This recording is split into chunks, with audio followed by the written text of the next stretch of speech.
Hello. Are we recording? I think we are. I'm going to try out this mount that I have. It's a window mount that I got for my phone, and hopefully it will not give me too many problems. It has come loose a couple of times, so it may get tossed for too long. I'm not sure yet. We'll see how it does. But anyway, I was asked if I could do a video about credit repair and fuel purchases as an owner operator, and I mean, yeah, I can talk about that. You know, I'm not an expert at it, and but I really haven't thought about what to say. But you know, I can't offer my 2 cents, right? 2 cents trucking. I'll offer my opinion, and if you like it, take it. If you don't, then watch another video. But I do hope that if you like my video so far, that you would like and subscribe. I just started my channel. You know, I need every like I can get, you know, to be able to grow it, to be able to help other people. So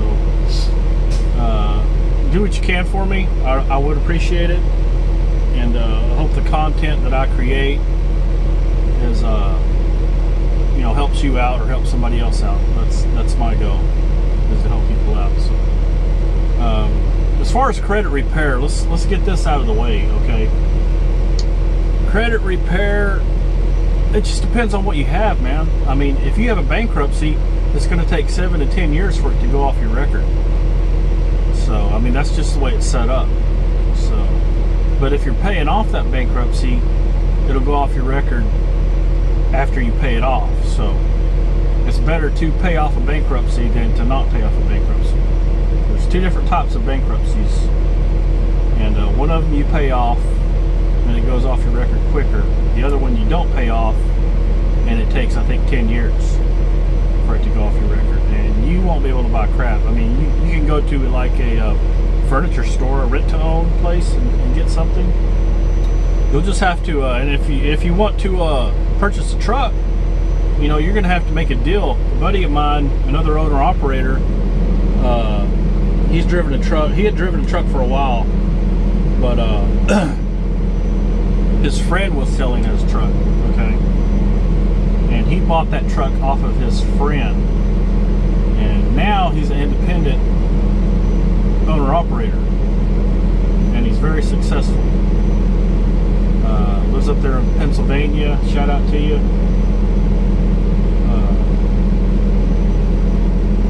But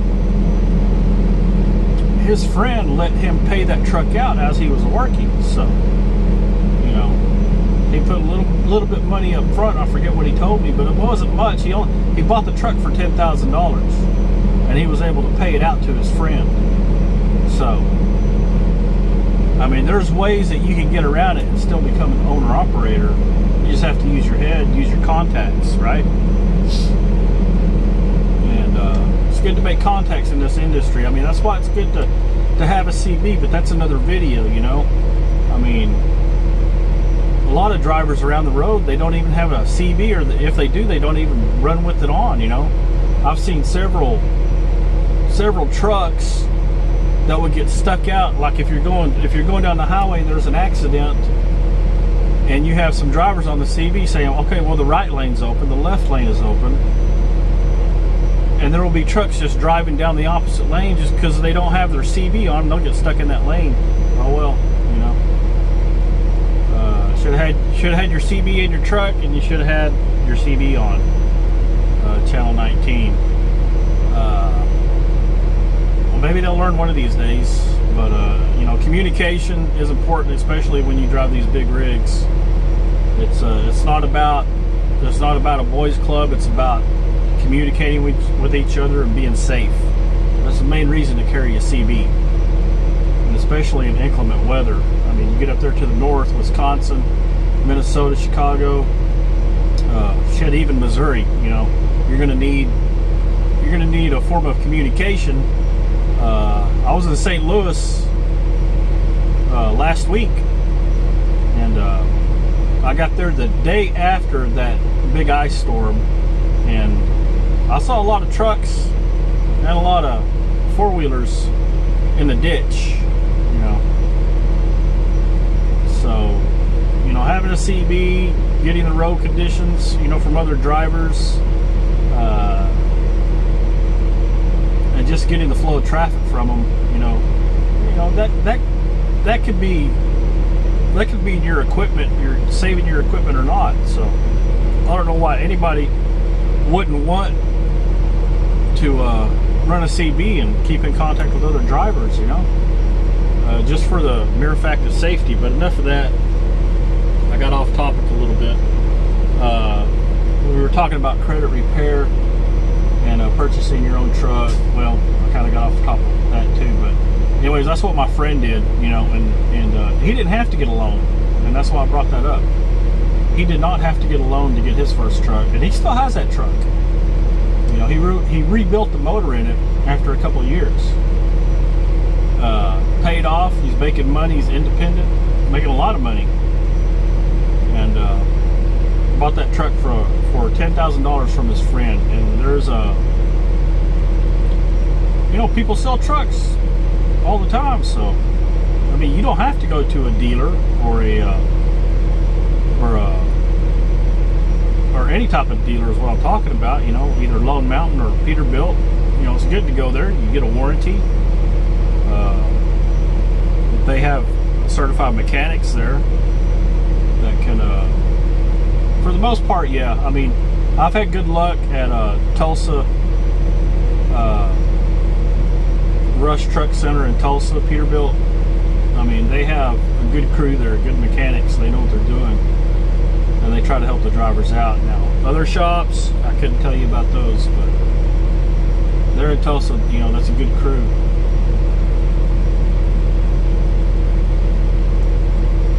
Shout out to Chuck there. Hey, Chuck, what's up?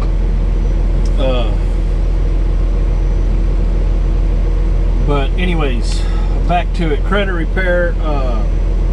Yeah, if you do a bankruptcy, you're not going to get a loan. That's a fact. You know, try to buy a truck and buy a cheaper truck and try to pay that out. You know, through a friend or something. I mean, if you're into truck driving, surely you know somebody that has a truck. Or maybe you have a friend that's a truck driver that knows other people selling trucks, you know, that'll work with you to try to get you in the business. But if you do want to repair your credit, even those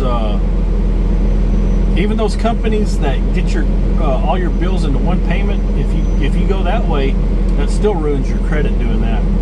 But it's kind of like the bankruptcy that you pay off. As soon as you pay it off, your credit score goes up. So it's not a bad option, you know, to get a credit repair company to do that for you. But I tell you what, the easiest way is just to keep in communication with the people that you owe money to, and let them know what you can pay every month, and try to make those payments. You know, I mean, that's what they want to know. They want to know. I mean, they want their money, right? I mean, people go in business to make money. They don't like it when people do not pay. I mean, they just want to know that you're going to pay them something. You know, my wife had an accident years ago, and her hospital bill, it was a car accident. Her hospital bill was, you know, in the thousands. You know what we paid we paid the hospital $20 a month, and we finally paid that off after 10 years. But you know what? They had to take the 20 a month because I wasn't going to give them any more than that.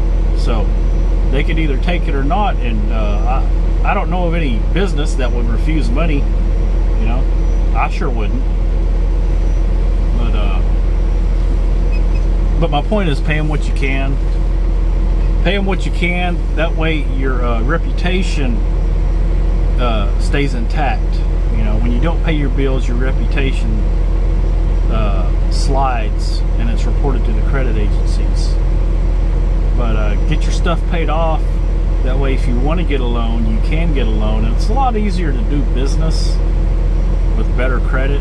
You know, especially I mean, when you're in business, you need to possibly set up accounts. You know, I have an account with Southern Tire, so matter of fact, I need to get 4 more tires pretty soon. But yeah, I mean, get your bills paid and everything. Do what you can. Don't live beyond your means. Okay, live. You know that song. What's that? Is that Leonard Skinner or whatever? The simple man, simple life. Live a simple life. Don't live beyond your means, man. I mean, yeah, the guy who has dual revolution kit on his truck, man, he's cool. But if you can't pay for it, then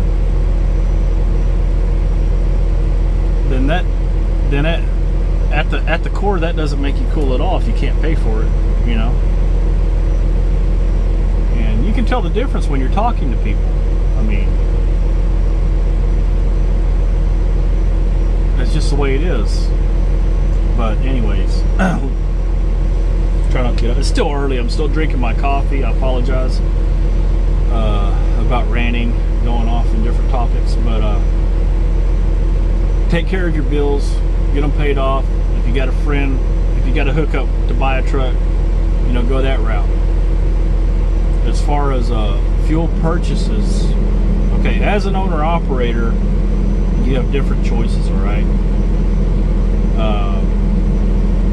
If you are leased onto a carrier, okay, that carrier needs to know every fuel purchase you make for tax purposes. So you can go out and buy the fuel yourself. You can just pay cash, use your debit card, and put fuel in your fuel tank, okay? But you need to send them the receipt.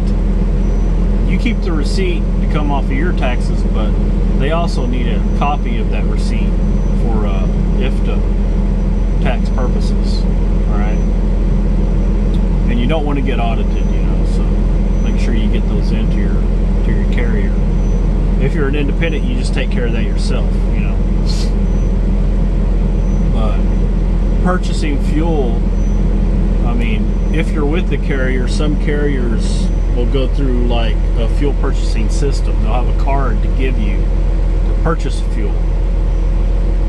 Okay, I know my company uses Comdata, all right, and we get discounts at various places for that, and I'm happy for that because sometimes those discounts are 40 cents a gallon, and I'll use it. I'll use the hell out of it, all right. But I also have another fuel card as an owner operator. I have RTS, okay, Fleet One card, and you have to have good credit to get that. But that gets me fuel at other places where that other card doesn't get me fuel at, discounted fuel at. So, I mean, that's my other options. I have credit, to get up to so many dollars worth amount of fuel, but I pay that off as soon as I get paid. If I spend $500 worth of credit to get fuel at the end of the month, or even before the end of the month, probably a week before that due date, I've already gotten paid. Oh, my carrier pays me twice a week, so it's no problem for me to write a check in the middle of the month to pay for the fuel that I used, the week before or 2 weeks before. But I'll try to get that paid off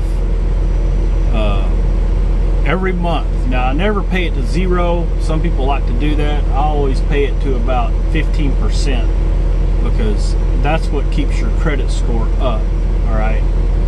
If you go above 40% as a balance, or 30, I forget what it was. It may be 20, but I like to keep mine about 15. I pay mine down to about 15%. And but some cards require you to pay it all off, like American Express. And some drivers use that, Some drivers will use their American Express card, corporate card, because they give you points. So you're getting a discount through the points. And I've never tried that, but some drivers say it's worth it. I may give you an American Express card in the future, just to try it out. yeah, you can do it that way, you know. And I have a couple of credit cards with a high limit on it. That way, you know, if I have a breakdown or something, I can just put it on the card and, you know, pay it off at the end of the month, or you know, the cards I have, I don't have to pay it off at the end of the month. I can pay it for several months, pay it off for several months, which is helpful, you know. But yeah, try to get your credit score up, and that way you have different options to take care of yourself and your company if you want to go the owner operator route. And let's see,